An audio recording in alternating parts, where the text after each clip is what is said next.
दरम्यान हवामान खात्यानं वर्तवलेल्या अंदाजाप्रमाणे आज जालन्यामध्ये जोरदार अवकाळी पाऊस झाला। जालना जिल्ह्यातील अनेक भागात वादळी वाऱ्यासह अवकाळी पाऊस आणि गारपिटीनं हजेरी लावली आहे। भोकरदन तालुक्यातील जळगाव सपकाळ आडगाव शिवारात वादळी वाऱ्यासह गारांचा पाऊस पडलाय, त्यामुळे काढणीला आलेल्या गव्हासह मिरची आणि कांदा पिकाचंही मोठं नुकसान झालंय। तर अनेक भागात वादळी वाऱ्यासह पाऊस झाल्यानं शेतकऱ्यांची तारांबळ उडाली।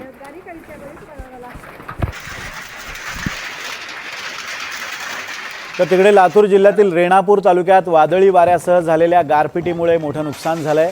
गरसुळी, पळशी आणि तत्तापूर या शिवारात गहू आणि ज्वारीसह विविध पिकांचं मोठ्या प्रमाणात नुकसान झालंय। अनेक ठिकाणी जोरदार वाऱ्यामुळे मोठमोठी झाडं उन्मळून पडली आहेत। अचानक आलेल्या या अवकाळी संकटामुळे शेतकऱ्यांमध्ये चिंतेचं वातावरण निर्माण झालंय।